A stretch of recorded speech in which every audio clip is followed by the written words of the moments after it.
මේ තියෙන DJI Osmo 360 camera එක මම ගොඩක් ආසාවෙන් බලාගෙන හිටපු කැමරා එකක්. මේකේ බන්ඩල් දෙකක් එනවා. ඇඩ්වෙන්චර් කොම්බෝ කියන එක සහ ස්ටෑන්ඩඩ් කොම්බෝ කියන එක. ඒතකොට ස්ටෑන්ඩඩ් කොම්බෝ කියන එකට වඩා මිල වැඩි ඇඩ්වෙන්චර් කොම්බෝ කියන එක. ඒ කියන්නේ ඇඩ්වෙන්චර් කොම්බෝ එකේ අර ස්ටෑන්ඩඩ් කොම්බෝ එකට වැඩිය අමතරව දේවල් ටිකක් එන හින්දා. ඒ තමයි මේකේ සෙල්ෆි ස්ටික් එකක් එනවා. ඒ සෙල්ෆි ස්ටික් එක මීටර 1.2ක් දිගාරින්න පුළුවන්. ඒ වගේම තමයි ඔයාලට බැටරිස් 3ක් එනවා. ස්ටෑන්ඩඩ් කොම්බෝ එකේ හම්බෙන්නේ බැටරි එකයි.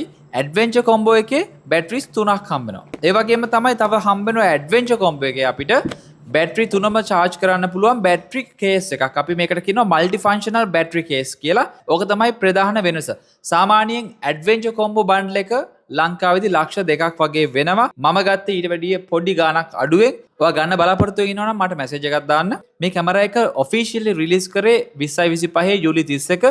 මේ තමයි DJI ලගේ Osmo 360 පළවෙනි කැමරා එක. මේ කැමරා එක හරහා ඔයාට 360 වීඩියෝස් ෆොටෝස් රෙකෝඩ් කරන්න පුළුවන්. එතනදී අපිට ෆොටෝස් වීඩියෝස් එක ටයිප්ස් විදිහට ගන්න පුළුවන්. එතන වැඩ කැලි ගොඩක් තියෙනවා. මටත් තාම එක්ස්පීරියන්ස් එකක් නැහැ. මොකද මම මේක අරගෙන තාම දවස් 2යි 3යි. බොක්ස් එක ඕපන් කරාට පස්සේ මේ දේවල් ටික තමයි මට බලා ගන්න පුළුවන් උනේ. ඉස්සරහට වීඩියෝ එකක් සම්පූර්ණයෙන්ම මගේ එක්ස්පීරියන්ස් එක මම ඔයාලත් එක්ක ෂෙයා කරන්නම්. මේක කොහොමද වැඩ කරන්නේ මගේ එක්ස්පීරියන්ස් එක මම ඔයාලත් එක්ක ෂෙයා කරගන්නවා මේ විදිහට ෂෝට් වීඩියෝස් වලින්.